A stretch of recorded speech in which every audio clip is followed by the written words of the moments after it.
കൊച്ചി നഗരസഭ മാലിന്യമുക്തമെന്ന പ്രഖ്യാപനം കാപട്യമെന്ന ആരോപണം.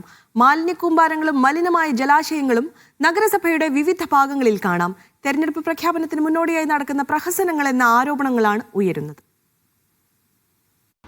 മാലിന്യമുക്ത നവകേരളത്തിന്റെ ഭാഗമായി മാലിന്യമുക്ത കൊച്ചി നഗരം എന്ന പ്രഖ്യാപനം ആദ്യം തന്നെ നടത്തുകയാണ്.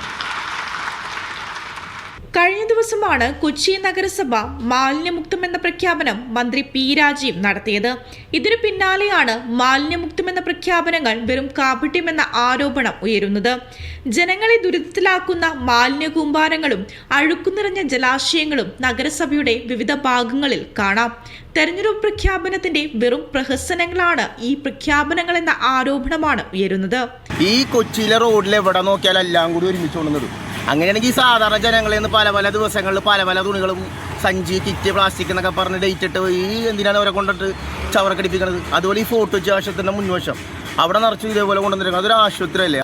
മാലിന്യ സംഭരണത്തിലും സംസ്കരണത്തിലും കൊച്ചി നഗരസഭ അധികൃതർ നിരുത്തരവാദ സമീപനം കൈക്കൊള്ളുകയാണെന്ന വ്യാപകമായ പരാതി നേരത്തെ തന്നെ ഉണ്ടായിരുന്നു. വീടുകളിൽ നിന്ന് കുടുംബശ്രീ വഴി ശേഖരിക്കുന്ന മാലിന്യ ശേഖരണം കൃത്യമായി നടക്കുന്നില്ല എന്ന പരാതിയും ഉണ്ട്. വീടുകളിൽ നിന്ന് കുടുംബശ്രീ വഴി ശേഖരിക്കുന്ന മാലിന്യ ശേഖരണം കൃത്യമായി നടക്കുന്നില്ല എന്ന പരാതിയും ഉണ്ട്. വീടുകളിൽ നിന്ന് കളക്ട് ചെയ്തുകൊണ്ട് റോട്ടിൽ കൊണ്ട് നിക്ഷേപിക്കുന്ന രീതിയിലാണ് കൊച്ചിൻ കോർപ്പറേഷന്റെ ഭരണം പോയിക്കൊണ്ടിരിക്കുന്നത്. ഹോസ്പിറ്റല്, സ്കൂളുകൾ, അങ്ങനെ മിക്ക സ്ഥലങ്ങളിലും ഷവറുകൾ മാലിന്യം തിങ്ങിക്കൂടിക്കൊണ്ടിരിക്കുകയാണ്.